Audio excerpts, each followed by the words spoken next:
আরজিকর মামলায় পরিবারের দাবিগুলি খতিয়ে দেখতে পুনরায় তদন্ত করার নির্দেশ কলকাতা হাইকোর্টের। 3 সদস্যের বিশেষ তদন্তকারী দল গঠন করে তদন্ত করতে বলল হাইকোর্ট। সিবিআই এর জয়েন্ট ডিরেক্টরের নেতৃত্বে ওই দল কাজ করবে।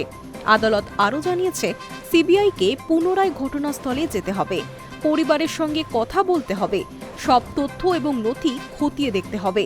কলকাতা হাইকোর্ট জানিয়েছে, অপরাধের ধরন এবং সামাজিক পরিতৃপ্তির কথা মাথায় রেখে এই নির্দেশ দেওয়া হচ্ছে। আগামী 24শে জুন বুধবার পরবর্তী শুনানি। ওই দিন বিচারপতি শম্পা সরকার এবং বিচারপতি তীর্থঙ্কর ঘোষের ডিভিশন বেঞ্চে রিপোর্ট দেবে সিবিআই। প্রসঙ্গত, আরজিকর হাসপাতালে পড়ুয়া চিকিৎসককে ধর্ষণ ও খুনের ঘটনায় কেস ডায়েরি, অডিও ভিডিও তথ্য, ফটোগ্রাফ সহ যাবতীয় প্রাসঙ্গিক নথি তলব করেছিল কলকাতা হাইকোর্ট। মঙ্গলবার মামলার শুনানিতে প্রাথমিকভাবে সব পক্ষের বক্তব্য শুনে ডিভিশন বেঞ্চ নির্দেশ দিয়েছে, বৃহস্পতিবার মামলার পরবর্তী শুনানিতে সব নথি হাজির করতে হবে সিবিআইকে। হাজির থাকতে হবে তদন্তকারী অফিসারকেও। ঘটনাস্থল নিয়ে মঙ্গলবার প্রশ্নের মুখে পড়েছে সিবিআই। আদালত প্রশ্ন তুলেছে, তদন্ত শেষ না হওয়া সত্ত্বেও ঘটনাস্থলে কিভাবে লোকজন ঢুকে পড়ছে।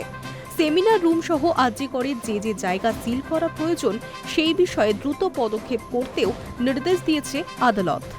উল্লেখ্য, প্রায় 2 বছর আগে 2024 সালের অগাস্টে আরজিকর হাসপাতালে ধর্ষণ ও খুন করা হয় এক মহিলা চিকিৎসককে।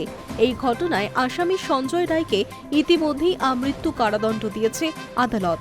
তবে আরজিকরের ওই ঘটনার তদন্ত নিয়ে প্রশ্ন তুলে ফের আদালতের দ্বারস্থ হয়েছে নির্যাতিতার পরিবার। এই মামলার শুনানি থেকে সরে দাঁড়িয়েছে কলকাতা হাইকোর্টের 3টি বেঞ্চ। গত 12ই মে এই গুরুত্বপূর্ণ মামলার দ্রুত শুনানি প্রয়োজন পর্যবেক্ষণ রেখে মামলা ছেড়ে দিয়েছিল বিচারপতি রাজাশেখর মান্থা এবং বিচারপতি রায় চট্টোপাধ্যায়ের ডিভিশন বেঞ্চ। তারপর প্রধান বিচারপতি সুজয় পালের বেঞ্চ গত শনিবার জানিয়েছে, নির্যাতিতার পরিবারের আরজিকর ঘটনাস্থল পরিদর্শন সহ সমস্ত আবেদনের শুনানি হবে নতুন ডিভিশন বেঞ্চে। সেই মতো এখন মামলাটি রয়েছে বিচারপতি শম্পা সরকার এবং বিচারপতি তীর্থঙ্কর ঘোষের ডিভিশন বেঞ্চে। Hi news network.